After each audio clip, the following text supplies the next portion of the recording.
Namaskar. Before I start this video, I would like to clarify that this video does not have any pseudo-feminist ideas, nor does it have any sexist ideas. As a student of Vedanta, it is my first duty and responsibility to not just view men and women equally, but every single living organism equally. Because we all are Jivatma. According to Advaita Vedanta, we all are Satchidananda. We all are Brahma. You will understand why I am saying this point in the beginning of this video while we reach the end of it. You will understand why this vision of equality is very, very essential towards the path of peace. So let's begin. When we think about Vedic India, what comes to mind? It is usually a male guru in Gurukul teaching his male disciples, his Shishya. However, is this the complete truth?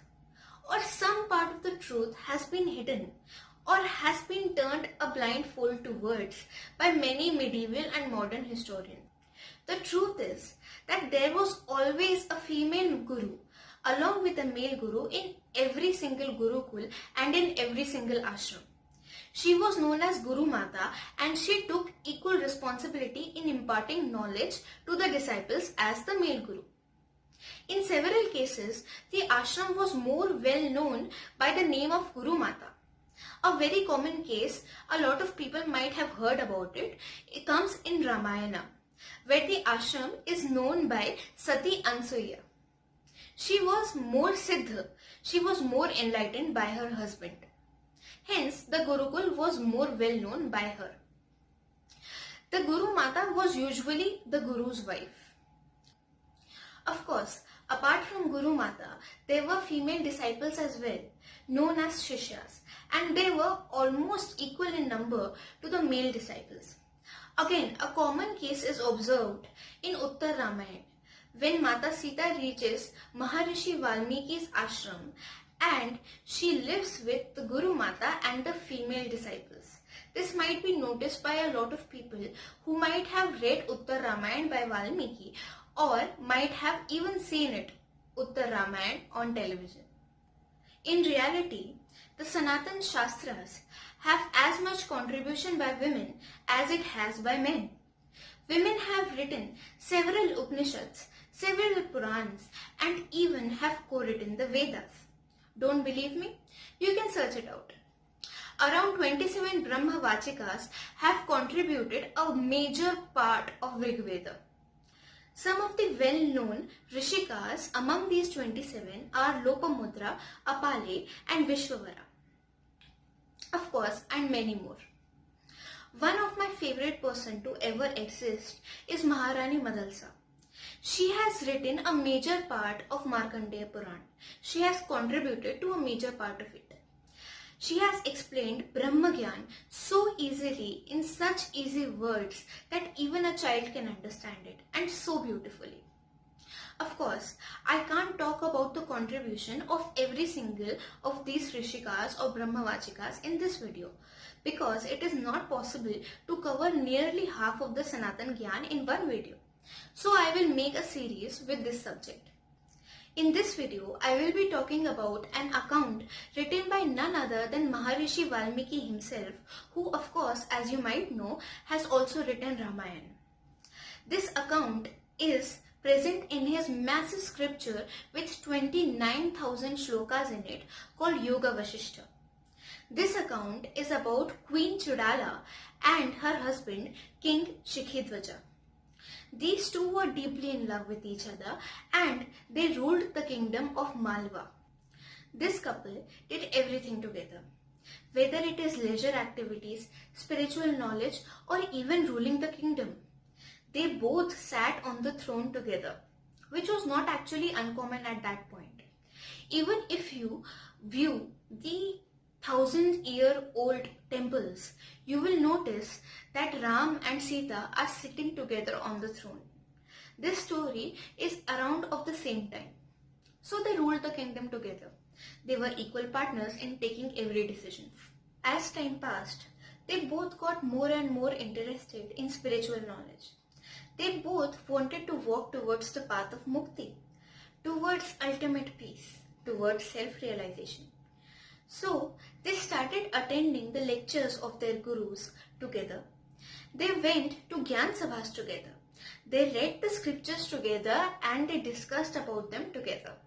But one day the queen got enlightened. She realized her true nature was that of her Atma.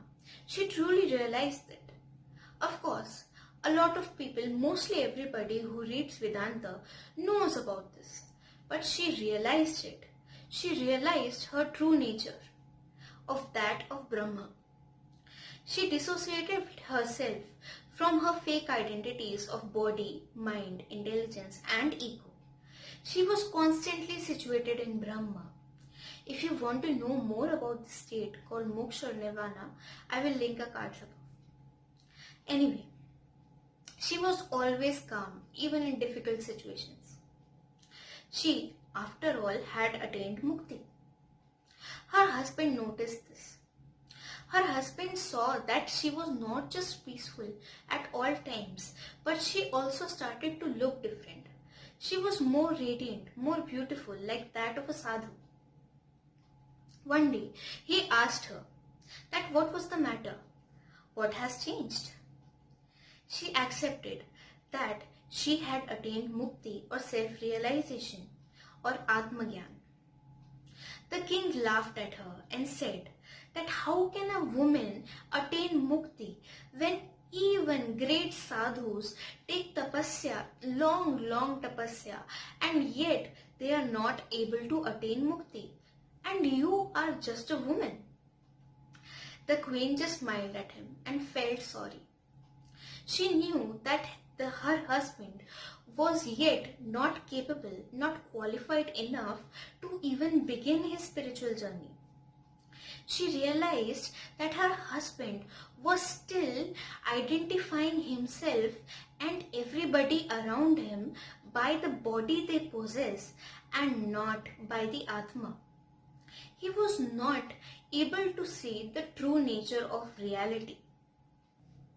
She realized that the king was valuing her spiritual capabilities based on the body she possesses, which has nothing to do with it.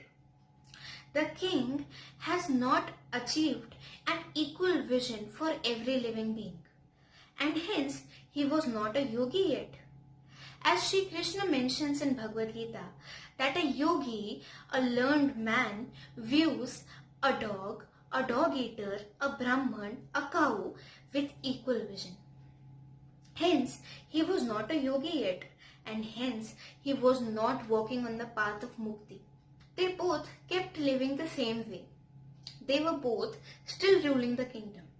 But as time passed, the king grew more and more anxious that he was not able to attain spiritual maturity, that he was not so much at peace as he was seeing his wife to be, who was always calm in every situation, who always seemed to be situated in Anandam or true bliss. Looking at his anxiety, the queen tried to give the king some advice, but he never heard her. He was not ready to listen to his own wife because of his false sense of superiority, first of being a man and second of being her husband. It was his own loss. As time passed, same things kept happening again and again. The king kept getting more and more anxious. One day, the king announced that he would take sannyas, that he will renounce everything and go and live in a mountain, near a mountain in a hut, with very minimal facilities. He will take sannyas so that he can walk towards the path of mukti.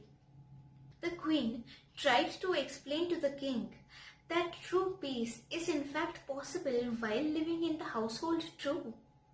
That asakti and anasakti, that is attachment and unattachment, is actually something that comes from mind and not from the surroundings. Yet the king didn't listen to her and went ahead and renounced everything, all of his material possessions and even his kingdom. Queen Chodala continued to reign on the kingdom of Malwa. She would check upon him every once in a while and always found him miserable. He was working very hard. He was living in very limited material possessions. He was living in a lot of austerities. But working hard without knowing the knowledge of the procedure is just hard work. 18 years passed. Queen Chodala kept reigning on the kingdom of Malwa. Of course, she was a great ruler. The glory of her kingdom went far and wide. It is mentioned in several scriptures that a sannyasi is the greatest ruler possible because he is not attached to the fruits of his labor. He is not attached to the outcome of the work that he is doing. He is not attached to money or property. He just does his work as a karma yogi because he knows it to be his dharma. Queen Chodala was a karma yogi and a sannyasi both. If you want to know about the concept of living in sannyas while being in household, I've made a video specifically on that. You can check it out in the cards above. Anyway, after 18 years, Queen Chodala got an idea. She went to her husband disguised as a male rishi named Kumbha. She knew that her husband probably won't still take knowledge from her, and she really wanted to end his suffering. She went to him, and by listening to her knowledge disguised as Kumbha, he instantly accepted him/her to be his guru. He heard Kumbha attentively and he accepted all of his teachings. He noticed in some time that a lot of his teachings were very similar to what his wife used to say. Slowly, he realized that he was in fact making a huge mistake. She stayed with him disguised as Kumbha for some time, and slowly the king reached spiritual maturity, and after a while he was able to realize the Brahma. He was able to become enlightened.